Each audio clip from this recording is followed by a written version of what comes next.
Bonjour à tous et bienvenue sur Hebdo Foot, la chaîne qui parle de foot une fois par semaine. Aujourd'hui on va très rapidement rentrer dans le bain, je vais vous récapituler la semaine foot du lundi au dimanche en parlant des résultats et de plein d'autres sujets. Donc si ça vous plaît, n'hésitez pas à me le faire savoir, vous savez comment faire, likez, abonnez, partagez, commentez et on y va directement.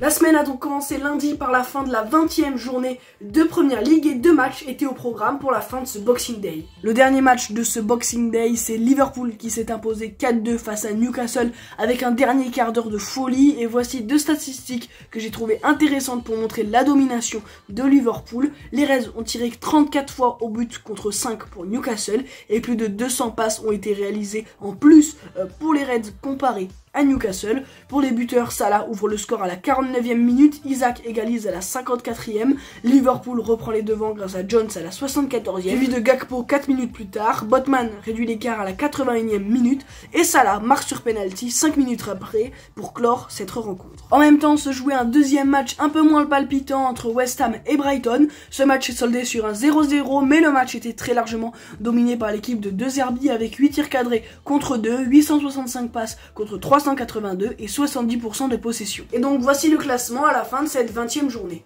Liverpool 3 points devant Aston Villa et 5 devant City et Arsenal. Tottenham 5e avec 39 points, on a déjà 5 d'avance sur le 6e West Ham et 8 sur le 7e Brighton. Derrière pour les équipes qui jouent le maintien, par contre ça ne bouge pas. Sheffield 20e, Burnley 19e, Luton Town 18e et Everton 1er non relégable. La semaine a ensuite continué entre mardi soir et jeudi soir par la 19e journée de Liga, le championnat espagnol, et voici les résultats.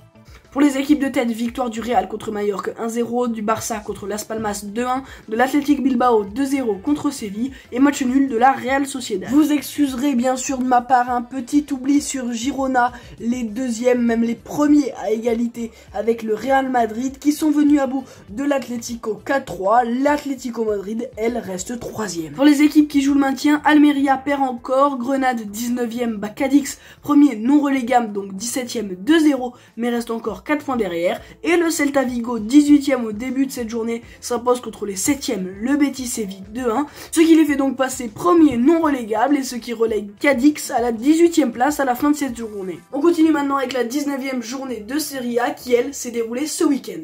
À part les défaites de Naples qui devient malheureusement une habitude contre le Torino 3-0 et de la surprenante Fiorentina 4e contre Sassuolo qui a perdu 1-0, tous les gros de Serie A ont gagné. Victoire de l'Inter 2-1 contre Hellas Vérone, de l'AC Milan 3-0 contre Empoli, de la Lazio contre Udinese 2-1 et de la Juve également 2-1 contre la Salernitana. A noter également que le Bologne de Thiago Motta 5e a fait match nul.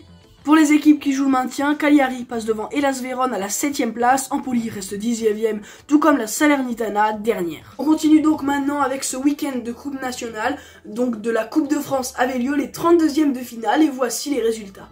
Très rapidement pour les chocs entre Ligue 1 et Ligue 2, Clermont sort Metz, Brest sort Angers, Montpellier sort Amiens, Nice gagne contre Auxerre, Le Havre sort Caen, Rennes gagne contre Guingamp et Lens vient à bout de Monaco. Pour les deux surprises, l'Entente Fénionnois qui est une N2, donc 4e division sort Queville, une Ligue 2, la nationale de Sochaux, elle 3e division s'impose contre Lorient, une Ligue 1, et pour les matchs sans surprise, les clubs pro qualifiés sont Valenciennes, Nantes, Rodez, Lille, le Paris FC, Dunkerque, Montpellier, Strasbourg, Bordeaux, Lyon, Marseille, Reims, Toulouse, Laval et Paris. Ensuite, il y avait en Espagne les 16e de finale de Coupe du Roi. Ici, ça va être encore plus rapide. Tous les clubs de première division se sont qualifiés, mis à part le Betis Séville qui sort face à un autre club de Liga, donc de première division, le Deportivo Alavés. Et il y avait aussi le 3e tour de FA Cup, donc la Coupe nationale d'Angleterre.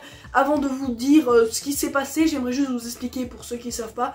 En FA Cup, en cas d'égalité, il n'y a pas comme en France, en Espagne ou dans les autres championnats, il n'y a pas de prolongation de tir au but. Il y a un match retour qui a lieu une semaine après. Donc là, ça aura lieu lundi prochain.